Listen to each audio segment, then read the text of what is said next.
Hello friends, welcome to learners forum. இப்போ நம்ம second சப்ஜெக்டாக, அதாவது ஃபர்ஸ்ட் ஹாஃப்லேயே நமக்கு circuit theory and DC machines கொடுத்துருந்தாங்க. ஸோ இப்போ அந்த ஒரு யூனிட்டில் இருக்க செகண்ட் ஹாஃப் பற்றின டீட்டெயில்ஸ் எல்லாமே வந்து நம்ம இந்த வீடியோவிலேருந்து பார்க்கலாம். ஸோ ஃபர்ஸ்ட் டாப்பிக்காக நமக்கு சிங்கிள் ஃபேஸ் ஏசி சர்க்யூட்ஸை பற்றி கொடுத்துருந்தாங்க. பேசிக்காக ஏசி அப்படிங்கிறது என்ன அப்படின்னு பார்த்தீங்கன்னா, அது வந்து ஆல்டர்னேட்டிங் கரண்ட் அப்படின்னு சொல்லுவாங்க. ஆல்டர்னேட்டிங் அப்படின்னா நமக்கு மாறிட்டே இருக்கும். ஸோ டைமை பொறுத்து கரண்ட் வந்து நமக்கு மேக்னிடியூட், அதாவது வேல்யூ வைஸ்லையும் டைரக்ஷன் வைஸ்லையும், ஸோ மேலே போகுதா கீழே வருதா அப்படிங்கிற டைரக்ஷனை பொறுத்தும் நமக்கு சேஞ்ச் ஆகிட்டே இருக்கிறது தான் வந்துட்டு இந்த ஆல்டர்னேட்டிங் கரண்ட். ஸோ இந்த ஏசி வந்து நம்ம எலக்ட்ரிக்கல் சிஸ்டம்ஸில் யூஸ் பண்ணுறதுல பார்த்தீங்க அப்படின்னா சைனுசாய்டல், அதாவது ஒரு சைன் வேவ் மாதிரி இருக்கும். அதாவது ஒரு வோல்டேஜ் இல்லைனா கரண்ட்டை வந்து நம்ம பிளாட் பண்ணோம் அப்படின்னா நமக்கு ஒரு சைன் வேவ் உடைய ஷேப் வந்து நமக்கு கிடைக்கும். ஸோ ஆல்டர்னேட்டர்ஸ் அப்படிங்கிறது தான் வந்து பார்த்திங்கன்னா நமக்கு இந்த ஏசியை வந்து ப்ரொடியூஸ் பண்ணி கொடுக்கும் பவர் பிளான்ட்ஸ் எல்லாத்துலேயுமே.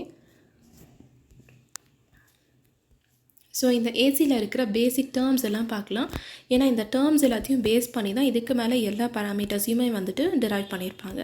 ஸோ ஃபர்ஸ்ட் நமக்கு சைக்கிள்னா என்னென்னு தெரிஞ்சிருக்கணும். அதாவது ஒரு பாசிட்டிவ் அண்ட் நெகட்டிவ் வேல்யூ கம்ப்ளீட்டாக இருக்கக்கூடிய ஒரு செட்டை தான் நம்ம வந்து சைக்கிள் அப்படின்னு சொல்லுவோம். ஸோ ஒரு சைன் வேவ் எடுத்துக்கிட்டோம் அப்படின்னா ஃபர்ஸ்ட் நமக்கு மேலே போகும், அப்புறம் கீழே வரும். ஸோ எங்கே அந்த ஜீரோத்துலேருந்து ஸ்டார்ட் ஆகி மேலே போய் திருப்பியும் ஜீரோவில் வந்து திருப்பியும் டவுனில் போய் திருப்பியும் ஜீரோவுக்கு டச் ஆகும். ஸோ அந்த தான் வந்து ஒரு கம்ப்ளீட் சைக்கிள் அப்படின்னு சொல்லுவோம். செகண்ட் வந்து டைம் பீரியட். டைம் பீரியட் அப்படின்னா இதுக்கு முன்னாடி பார்த்த அந்த ஒரு சைக்கிளில் கம்ப்ளீட் பண்ணுறதுக்கான டைம் எவ்வளோ எடுத்துக்குதோ அதுதான் நம்ம டைம் பீரியட் அப்படின்னு சொல்லுவோம், which is measured in seconds. Next frequency. Frequency அப்படிங்கிறது ஒரு செகண்டுக்குள்ளார, இதுக்கு முன்னாடி நம்ம சைக்கிள்ஸ்னால் என்னென்னு பார்த்தோம். ஸோ ஒரு செகண்ட்குள்ளார எவ்வளோ சைக்கிள்ஸ் வந்து இருக்கும் அதுதான் நம்ம வந்து ஃப்ரீக்வென்சி அப்படின்னு சொல்லுவோம், measured in hertz. So frequency and time பீரியடுக்கு இருக்கிற ரிலேஷன் என்ன அப்படின்னா F is equal to 1 divided by T. Next angular frequency. So angular frequency அப்படிங்கும்போது இப்போ நம்ம ஃப்ரீக்வென்சி இதுக்கு முன்னாடியே பார்த்தோம். ஸோ அந்த ஃப்ரீக்வென்சி வந்து ஒவ்வொரு டைம் ஷிஃப்ட் ஆகும்போது, அதாவது positive side and negative side shift ஆகும்போது பார்த்தீங்கன்னா ஆங்கிள் வந்து அந்த ஆரிஜின் ஆக்சிஸ் கூட ஆங்கிள் மேக் பண்ணுறது வந்து டிஃபர் ஆகிட்டே இருக்கும். ஏன்னா மேலே போகும்போது ஒரு ஆங்கிள் இருக்கும், கீழே இறங்கும் போது ஒரு ஆங்கிள் இருக்கும். ஸோ அந்த ஆங்கிள் அவர் ரெப்ரசன்ட் பண்ணக்கூடிய ஃப்ரீக்வென்சி தான் வந்துட்டு angular frequency, which is equal to 2π × f. So இது டிகிரி அப்படிங்கிறதுனால ரேடியன்ஸ் பர் செகண்டில் வந்து நம்ம வந்து டினோட் பண்ணுவோம். Next amplitude or peak value அப்படிங்கிறது வந்து வோல்டேஜ் ஆர் கரண்ட் ஏதாவது ஒரு பராமீட்டர் எடுத்துகிட்டு அதில் மேக்ஸிமம் வேல்யூ என்ன ரீச் பண்ணுதோ அதுதான் peak value. And instantaneous value அப்படிங்கிறது வந்து குறிப்பிட்ட ஒரு நேரத்தில் என்ன வேல்யூ இருக்குது அப்படிங்கிறது தான் வந்துட்டு இன்ஸ்டன்டேனியஸ் வேல்யூ. ஸோ இன்ஸ்டன்ட் அப்படின்னாலே அந்த நேரத்தில்.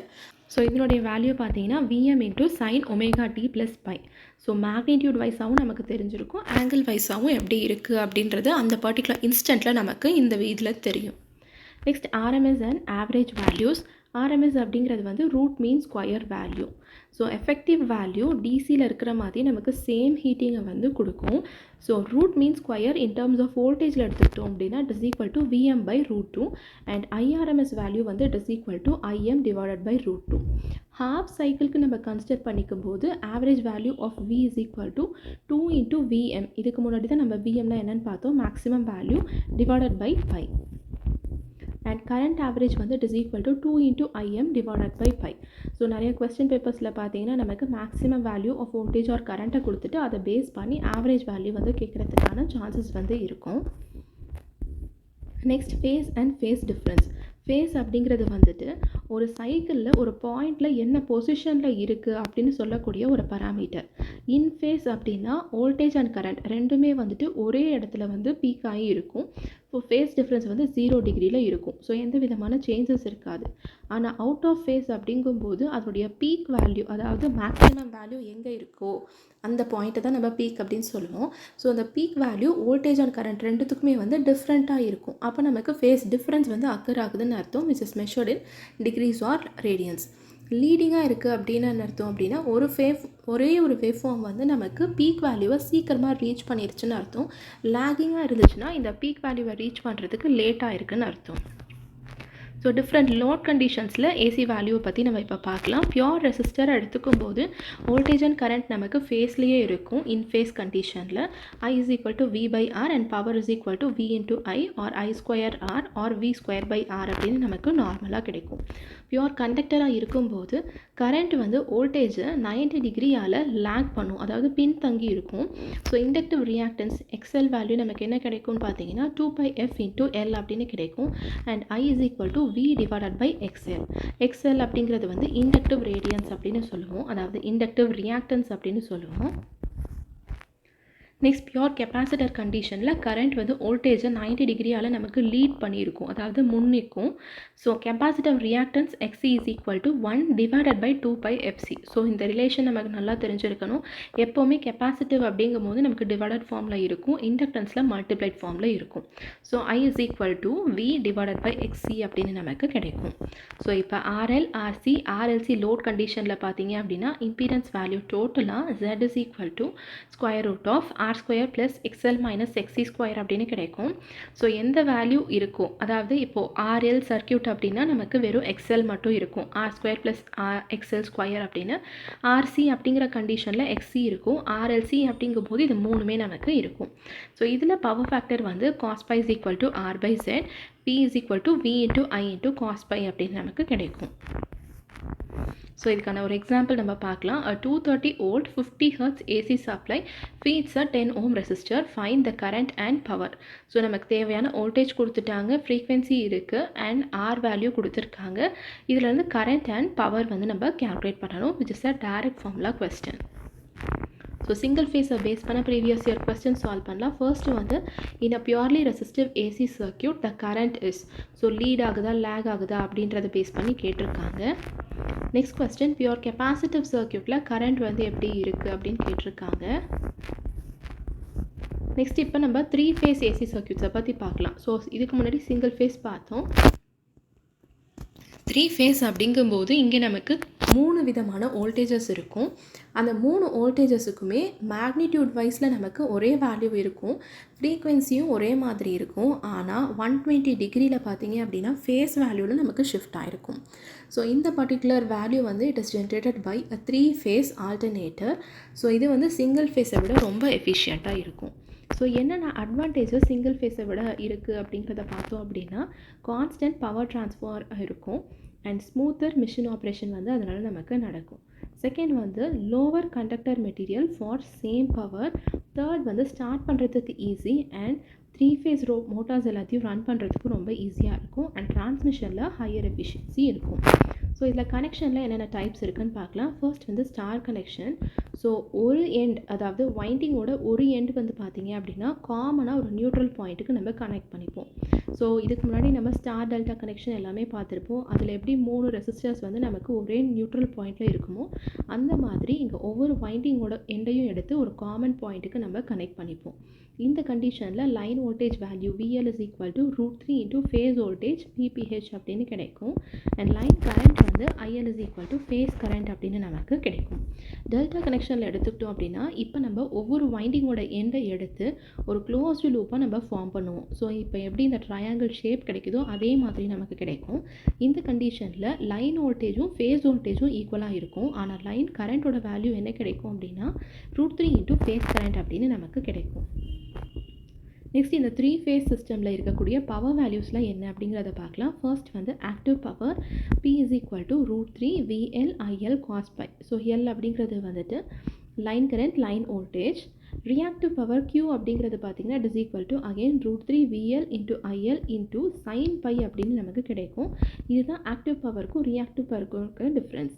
நெக்ஸ்ட் அப்பேரண்ட் பவர் அப்படிங்கிறது வந்து இது ரெண்டுத்துக்கான ratio which is equal to √3 into VL into IL அப்படின்னு நமக்கு கிடைக்கும். அண்ட் ஃபைனலாக power factor cos pi is equal to P divided by S. So இதுக்கான ஒரு எக்ஸாம்பிள் பார்க்கலாம். A 3 phase 400 volt star connected load makes 10 amperes at 0.8 power factor lag. Find the total power. So இந்த particular கண்டிஷனுக்கான power value என்ன அப்படிங்கிறது நமக்கு தெரிஞ்சிருக்கணும். which is equal to √3 VLIL cos pi. So √3 substitute பண்ணிக்கலாம். VLIL நமக்கு கொடுத்துருக்காங்க, அதையும் சப்ஸ்டியூட் பண்ணிக்கலாம். ஆங்கிள் வேல்யூ கொடுத்துருக்காங்க, ஸோ அதை சப்ஸ்டியூட் பண்ணோம் அப்படின்னா நமக்கு தேவையான பவர் வந்து கிடைக்கும். ஸோ இதை பேஸ் பண்ண previous year question in a balanced star connected system VL கொடுத்துருக்காங்க. ஃபேஸ் வோல்டேஜ் என்ன அப்படிங்கிறது நமக்கு கேட்டிருக்காங்க. ஸோ பேலன்ஸ்ட் ஸ்டார் டைப் அப்படின்னு கொடுத்துருக்காங்க. ஸோ ஸ்டார் கனெக்ஷனில் நமக்கு ஃபேஸ் வோல்டேஜ் என்னவா இருக்கும் அப்படிங்கிறது தெரிஞ்சோம் அப்படின்னா நம்ம வந்து அப்ளை பண்ணிக்கலாம். ஸோ லைன் வோல்டேஜ் உடைய ஈக்குவேஷன் எடுத்து சப்ஸ்டியூட் பண்ணோம்னா நம்ம சால்வ் பண்ணிக்கலாம். நெக்ஸ்ட் டெல்டா கனெக்ஷனில் லைன் கரண்ட் எப்படி இருக்கும் அப்படின்னு கேட்டிருக்காங்க. Next topic resonance circuits. So ரெசனன்ஸ்னால் என்ன அப்படிங்கிறது ஃபர்ஸ்ட் நம்ம பார்க்கலாம்.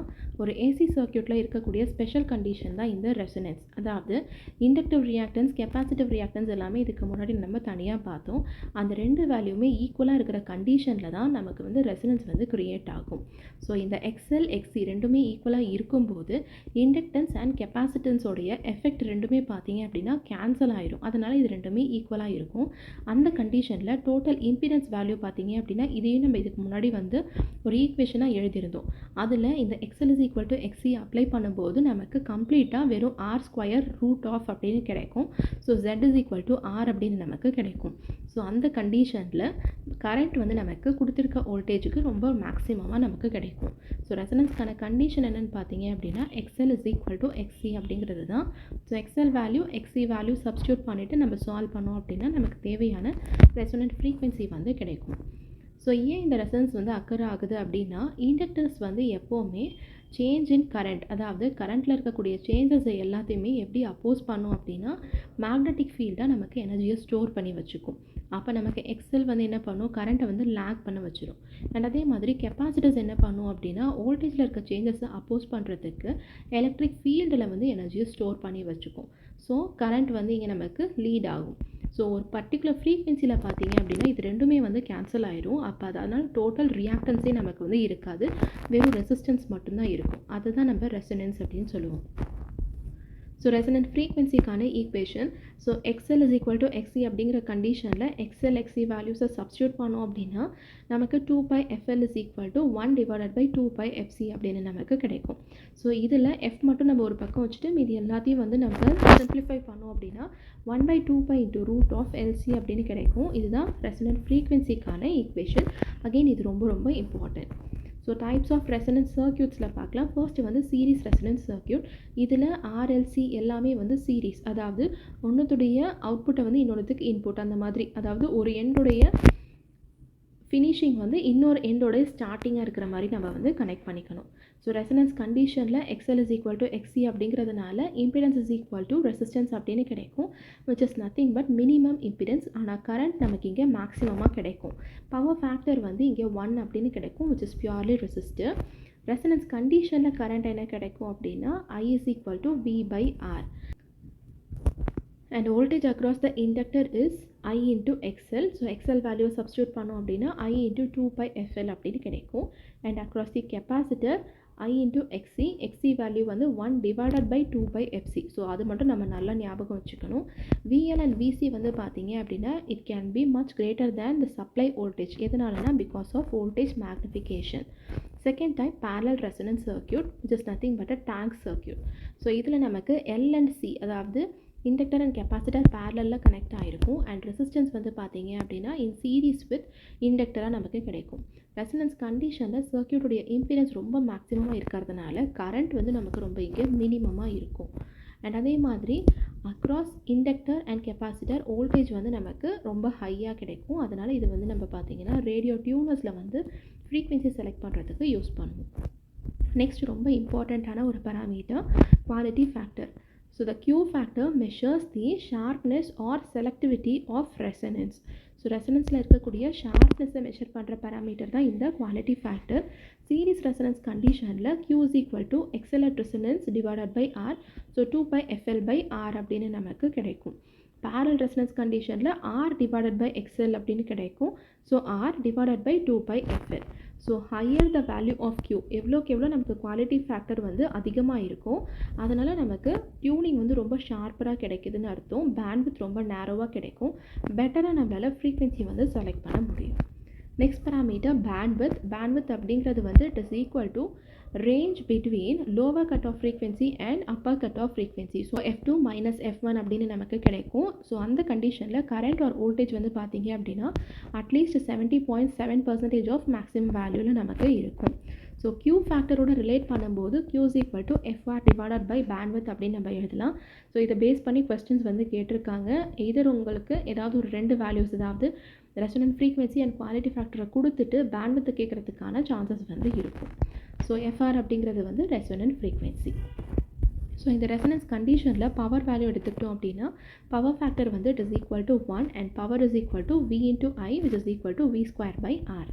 அப்ளிகேஷன்ஸை பொறுத்த வரைக்கும் it is used in tuning circuits and radios, impedance matching for maximum power transfer and filters, induction heating, இந்த மாதிரி அப்ளிகேஷன்ஸுக்கெல்லாம் இது வந்து நம்ம யூஸ் பண்ணுவோம்.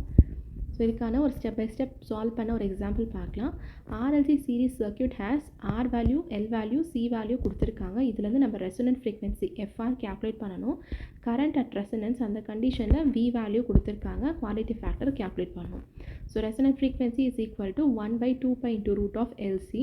L and C value substitute பண்ணோம் அப்படின்னா FR கேல்குலேட் பண்ணிக்கலாம். ரெசனன்ட் கண்டிஷனில் I is equal to V/R. V value நமக்கு கொடுத்துருக்காங்க 230 அப்படின்னு, அண்ட் R வேல்யூ நமக்கு வந்து பார்த்தீங்க அப்படின்னா 50 ohms அப்படின்னு இம்பிடன்ஸ் மூலமாக கொடுத்துருக்காங்க. ஸோ அதை யூஸ் பண்ணிக்கலாம். குவாலிட்டி ஃபேக்டர் ஃபார்முலா பார்த்தோம் 2πFL டிவைடட் பை R அப்படின்னு. ஸோ FL R மூணுமே கொடுத்துருக்காங்க, சப்ஸ்டியூட் பண்ணிக்கலாம்.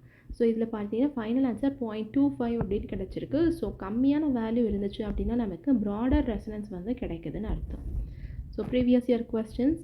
ஸோ இதில் நிறைய இடத்துல பார்த்தீங்கன்னா ஸ்டேட்மெண்ட்டாக தான் வந்து கேட்டிருப்பாங்க. சீரிஸ் RLC சர்க்யூட்டில் ரெசனன்ஸ் வந்து எப்படி இருக்கும், எந்த கண்டிஷனில் அக்கர் ஆகும் அப்படின்னு. ரெசனன்ஸ் ஃப்ரீக்வன்சியை கேல்குலேட் பண்ணுற மாதிரி ஒரு question. L and C values வந்து நமக்கு கொடுத்துருக்காங்க. Next topic எலக்ட்ரோமேக்னட்டிசம். எலக்ட்ரோமேக்னட்டிசம் அப்படிங்கிறது வந்து போத் எலக்ட்ரிசிட்டி அண்ட் மேக்னட்டிசம் இது ரெண்டுத்தையுமே வந்துட்டு கம்பைன் பண்ண ஒரு பிரான்ச் அப்படின்னு கூட நம்ம சொல்லலாம். எலக்ட்ரிக் கரண்ட் வந்து கண்டக்டரில் ஃப்ளோ ஆகிறது பார்த்தீங்க அப்படின்னா அதை சுற்றி ஒரு மேக்னெட்டிக் ஃபீல்டை வந்து நமக்கு ப்ரொடியூஸ் பண்ணி கொடுக்கும். இதுதான் நம்ம magnetic field of electric current அப்படின்னு சொல்லுவோம். ஸோ இந்த பிரின்சிபலை பேஸ் பண்ணி என்னென்ன டிவைசஸ் ஒர்க் ஆகுதுன்னு பார்த்தீங்கன்னா எலக்ட்ரோமேக்னட்ஸ், ரிலேஸ், மோட்டார்ஸ், ஜென்ரேட்டர்ஸ், இது எல்லாமே வந்துட்டு இப்போ நம்ம பார்த்த இந்த மேக்னெட்டிக் எஃபெக்ட் ஆஃப் எலக்ட்ரிக் கரண்ட்டை பேஸ் பண்ணி தான் வந்து ஆப்ரேட் ஆகும். ஃபர்ஸ்ட்டு வந்து அரவுண்ட் த கண்டக்டர், ஒரு கண்டக்டரை எடுத்துகிட்டு அதை சுற்றி மேக்னெட்டிக் ஃபீல்ட் எப்படி இருக்குது அப்படிங்கிறத பார்க்கலாம். ஒரு கரண்ட் வந்து ஒரு ஸ்ட்ரெயிட் கண்டக்டரில் பாஸ் ஆகும்போது பார்த்தீங்கன்னா மேக்னெட்டிக் ஃபீல்ட் லைன்ஸ் வந்து ஜென்ரலாகவே நமக்கு ஒரு கான்சென்ட்ரிக் சர்க்கிள்ஸாக கண்டக்டரை சுற்றி நமக்கு எக்ஸிஸ்ட் ஆகும். ஸோ அதோட டைரெக்ஷன் எதை பொறுத்து இருக்கும் அப்படின்னா ரைட் ஹேண்ட் தம்ப் ரூல், அதாவது உங்களோட ரைட் ஹேண்டில் தம்போட டைரெக்ஷனை வந்துட்டு கரண்ட் டைரெக்ஷனாக எடுத்துக்கோங்க. கர்ல்டு ஃபிங்கர்ஸ் எல்லாமே வந்து பார்த்தீங்க அப்படின்னா டைரெக்ஷன் ஆஃப் மேக்னெட்டிக் ஃபீல்டாக நம்ம வந்து எடுத்துக்கலாம். நெக்ஸ்ட்டு சொலினாய்டில் இருக்கக்கூடிய மேக்னெட்டிக் ஃபீல்ட். சொலினாய்டு அப்படிங்கிறது வந்து பார்த்திங்கன்னா ஒரு காயில் ஆஃப் ஒயர் ஒரு சிலிண்டர் ஷேப்பில் வந்து நமக்கு வவுண்ட் ஆகிருக்கும். கரண்ட் இந்த பர்டிகுலர் சொலினாய்டில் ஃப்ளோ ஆகும்போது ஒரு பார் மேக்னெட் மாதிரி நமக்கு ஆக்ட் ஆகும். ஒரு எண்ட் நார்த் போல், இன்னொன்று சவுத் போலாக இருக்கும்போது மேக்னெட்டிக் ஃபீல்டு வந்து it is uniform and very strong. So இதனுடைய வேல்யூ பார்த்தீங்க அப்படின்னா it is equal to N into I divided by L. H அப்படிங்கிறது வந்து மேக்னெட்டிக் ஃபீல்டுடைய ஸ்ட்ரென்த், N அப்படிங்கிறது வந்து number of turns and I வந்து current in amperes. L refers to length of solenoid in meters. Next parameter magnetic flux and magnetic flux density. Flux அப்படிங்கிறது வந்துட்டு எவ்வளோ magnetic lines of force வந்து produce ஆகிருக்கோ அதனுடைய total number தான் வந்து magnetic flux and unit வந்து weber. ஆனால் magnetic flux density அப்படிங்கிறது வந்துட்டு ஒரு யூனிட் ஏரியாவை எடுத்துகிட்டு அதில் நமக்கு மேக்னெட்டிக் ஃப்ளக்ஸ் எவ்வளோ இருக்கோ அதனுடைய ரேஷியோ தான் வந்து magnetic flux density which is equal to π/A. And இதனுடைய யூனிட் வந்து tesla or weber per metre square அப்படின்னு நம்ம ரெப்ரசன்ட் பண்ணிக்கலாம். நெக்ஸ்ட் ரொம்ப இம்பார்ட்டண்ட்டான parameters permeability and reluctance. Permeability அப்படிங்கிறது வந்துட்டு ஒரு மெட்டீரியலுக்கான ability to allow the magnetic flux. So mu is equal to mu nought into mu R அப்படின்னு நமக்கு கிடைக்கும். மியூ நாட் அப்படிங்கிறது வந்துட்டு பெர்மியபிலிட்டி ஆஃப் ஃப்ரீ ஸ்பேஸ். இது வந்து டிஃபால்ட்டாக இருக்க ஒரு கான்ஸ்டன்ட் வேல்யூ, அதை நம்ம தெரிஞ்சுக்கணும். Mu nought is equal to 4π into 10⁻⁷ henry per metre. ஏன்னா ப்ராப்ளம்ஸ் எல்லாம் சால்வ் பண்ணும்போது நமக்கு மியூ நாட் வேல்யூ கொடுக்க மாட்டாங்க, அது நம்மளே தெரிஞ்சுக்க வேண்டியது இருக்கும்.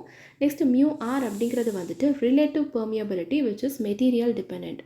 ரிலக்டன்ஸ் அப்படிங்கிறது வந்து பார்த்திங்கன்னா மேக்னெட்டிக் ஃப்ளக்ஸுக்கு இருக்கிற அப்போசிஷன். ஸோ எவ்வளோ எதிர்ப்பு தெரிவிக்குதோ அந்த பராமீட்டரை தான் நம்ம ரிலக்டன்ஸ் அப்படின்னு சொல்லுவோம். S is equal to L divided by mu into A. L அப்படிங்கிறது வந்து மேக்னெட்டிக் பாத்துடைய லென்த், A அப்படிங்கிறது வந்து cross sectional area. Next Ampere's law, the line integral of magnetic field, அதாவது integral of H dot dl, line integral அப்படிங்கிறதுனால dl அப்படின்னு இருக்குது.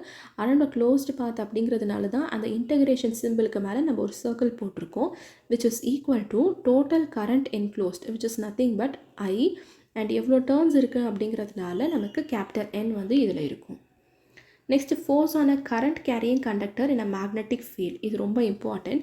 ஒரு கண்டக்டரில் current இருக்கும்போது மேக்னெட்டிக் ஃபீல்டில் நம்ம பிளேஸ் ஆகிருக்கும் போது பார்த்திங்கன்னா ஆட்டோமேட்டிக்காக ஒரு ஃபோர்ஸ் வந்து நமக்கு அதில் எக்ஸ்பீரியன்ஸ் ஆகும்.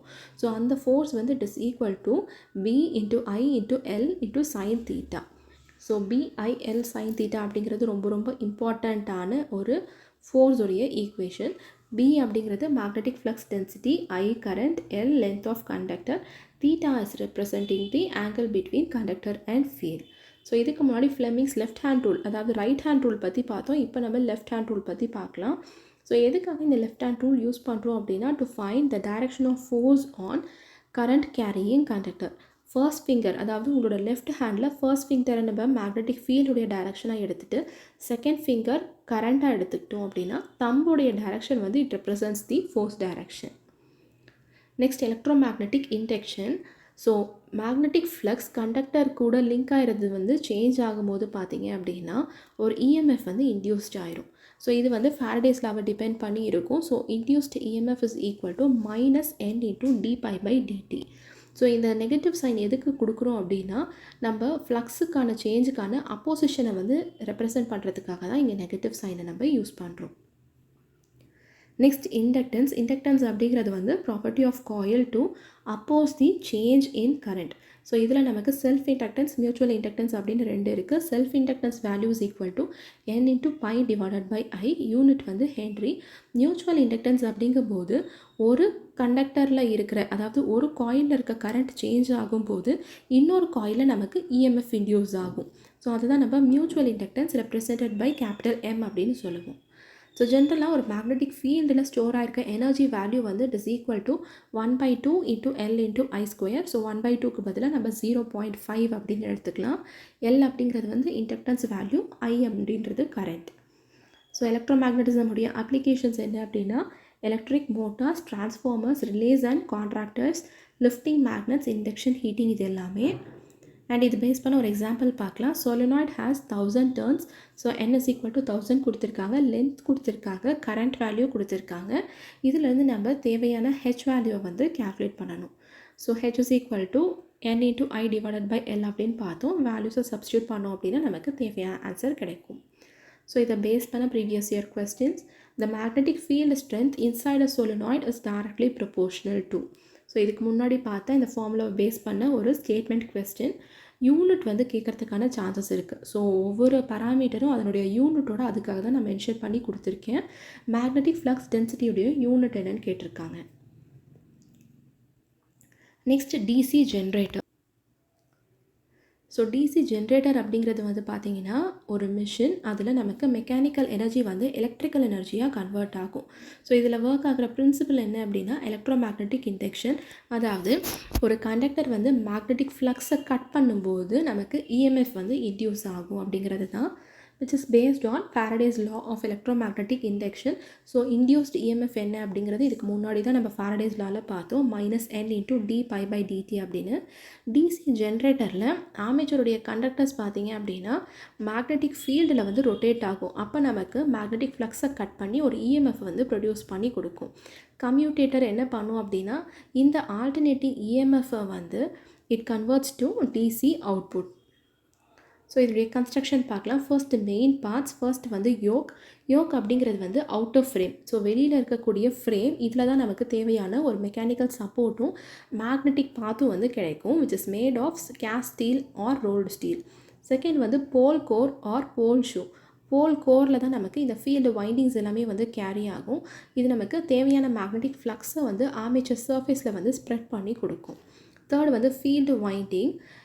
ஸோ இந்த வைண்டிங் வந்து இதுக்கு முன்னாடி நம்ம பார்த்த அந்த போல்ஸ்க்கு மேலே பார்த்தீங்க அப்படின்னா நம்ம ஊன் பண்ணுறது அப்படின்னா அதை சுற்றி வச்சுக்குவோம் நம்ம. எதுக்காக அப்படின்னா மேக்னெட்டிக் ஃபீல்டை வந்து கரண்ட் ஃப்ளோ ஆகும்போது நமக்கு ப்ரொடியூஸ் பண்ணி கொடுக்கறதுக்காக. Next armature core. ஸோ இது வந்து நமக்கு ஒரு சிலிண்ட்ரிக்கல் ஷேப்பில் இருக்கக்கூடிய ஒரு லேமினேட்டட் ஸ்டீல் கோர். அது வந்து நம்ம ஷாஃப்ட் மேலே வந்து மவுண்ட் பண்ணி வச்சுக்குவோம். ஸ்லாட்ஸ் வந்து பார்த்தீங்க அப்படின்னா ஆர்மேச்சர் வைண்டிங்ஸை வந்து நமக்கு ஹோல்ட் பண்ணி வச்சுக்குவோம். Next armature windings. கண்டக்டர்ஸ் வந்து இதுக்கு முன்னாடி பார்த்த ஸ்லாட்டில் நம்ம ப்ளேஸ் பண்ணி வைக்கும்போது கம்யூட்டேட்டர் செக்மெண்ட்ஸோடு நமக்கு கனெக்ட் பண்ணி கொடுக்கும்.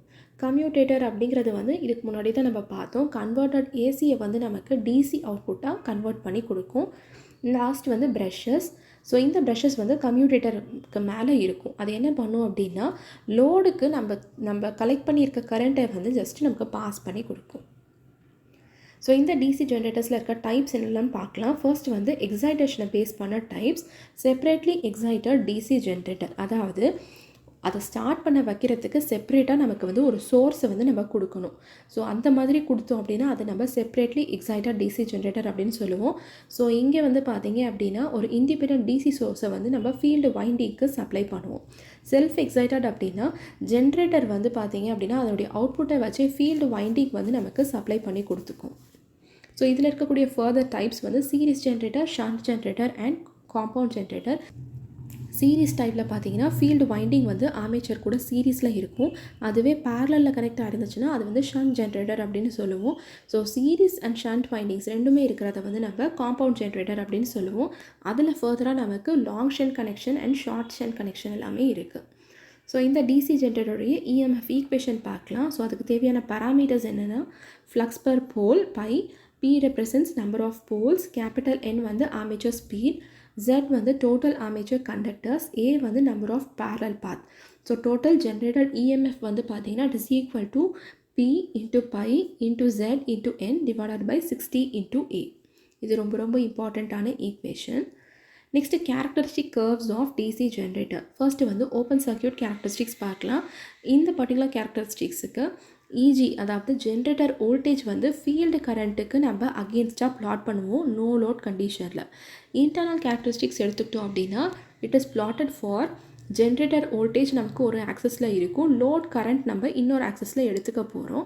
இந்த கண்டிஷனில் நம்ம ஆர்மேச்சர் ரியாக்ஷனையும் வந்து கன்சிடர் பண்ணிக்க போகிறோம்.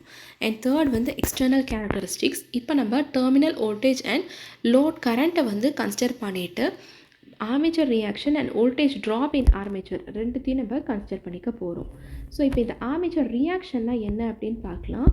ஆர்மேச்சர் கரண்ட்ஸ் மேக்னெட்டிக் ஃபீல்டு வந்து பார்த்தீங்க அப்படின்னா நமக்கு ஒரு எஃபெக்டை க்ரியேட் பண்ணும் on distribution of main field flux.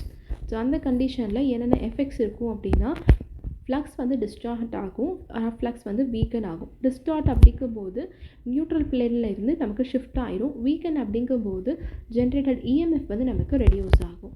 இதுக்கு என்னென்ன ரெமெடிஸ் யூஸ் பண்ணலாம் அப்படின்னா இன்டர்போல் வைண்டிங்ஸை நம்ம யூஸ் பண்ணலாம். அண்ட் காம்பன்சேட்டிங் வைண்டிங்ஸ் வந்து நம்ம போல் ஷூஸில் நம்ம யூஸ் பண்ணி கூட இது எல்லாத்தையும் வந்து மினிமைஸ் பண்ணிக்கலாம். டிசி ஜென்ரேட்டர்ஸுடைய அப்ளிகேஷன்ஸ் செப்பரேட்லி எக்ஸைட்டட் டைப் வந்து நம்ம லெபார்டரி டெஸ்டிங்க்கு யூஸ் பண்ணலாம். ஷண்ட் டைப் வந்து பேட்டரி சார்ஜிங்க்கு யூஸ் பண்ணலாம். Series type for arc welding and series lighting. And compound type வந்து பார்த்திங்கன்னா பவர் சப்ளை ஃபார் டிசி மோட்டர்ஸ்க்கு நம்ம யூஸ் பண்ணிக்கலாம். ஸோ இதை பேஸ் பண்ண ஒரு solved example. A 4-pole DC generator has 500 armature conductors. Lap winding கொடுத்துருக்காங்க, ஃப்ளக்ஸ் per pole கொடுத்துருக்காங்க, ரன்னிங் at 1000 RPM அப்படின்னு கொடுத்துருக்காங்க. ஸோ இதில் நம்ம என்ன கேல்குலேட் பண்ணணும் அப்படின்னா ஜென்ரேட்டட் வோல்டேஜ் இஜி வந்து நம்ம கேல்குலேட் பண்ணணும், which is equal to P pi ZN divided by 60 into A. So எல்லாமே known values கொடுத்துருக்காங்க, அதை சப்ஸ்டியூட் பண்ணோம் அப்படின்னா நம்ம கேல்குலேட் பண்ணிக்கலாம். So previous year questions, in a DC generator the function of commutator என்ன அப்படின்னு கேட்டிருக்காங்க. A 4-pole wave wound DC generator has 240 armature conductors. The flux per pole is 0.2 Weber and speed is 1000 RPM. Find the generated EMF. So இங்கேயும் பார்த்தீங்க அப்படின்னா generated EMF direct formula based question தான் கேட்டிருக்காங்க. So இன்றைக்கி பார்த்த இந்த டாபிக்ஸில் உங்களுக்கு ஏதாவது டவுட்ஸ் இருந்துச்சு அப்படின்னா கமெண்ட் செக்ஷனில் போஸ்ட் பண்ணுங்கள். அண்ட் இந்த பர்டிகுலர் வீடியோடைய இந்த பிடிஎஃப் மெட்டீரியல் எல்லாமே வந்துட்டு கம்யூனிட்டியில் நான் ஆல்ரெடி போஸ்ட் பண்ணிட்டேன். ஸோ கம்யூனிட்டியில் ஜாயின் பண்ணியிருந்தீங்க அப்படின்னா நீங்கள் மெட்டீரியலையும் வச்சுட்டு இந்த வீடியோவையும் வச்சுட்டு பேரலாக படிச்சிங்க அப்படின்னா ஒவ்வொரு பர்டிகுலர் டாபிக்ஸில் எதெல்லாம் வந்து எப்படி கேட்பாங்க அப்படிங்கிறதையும் வந்து நீங்கள் தெரிஞ்சுக்கலாம். இன்கேஸ் நீங்கள் ஜாயின் பண்ணல அப்படின்னா டெலிகிராமுடைய கம்யூனிட்டி லிங்க்கை வந்து நான் டிஸ்கிரிப்ஷனில் இன்க்ளூட் பண்ணுறேன். அதில் நீங்கள் யூஸ் பண்ணி நீங்கள் ஜாயின் பண்ணிக்கோங்க. Thank you so much, friends.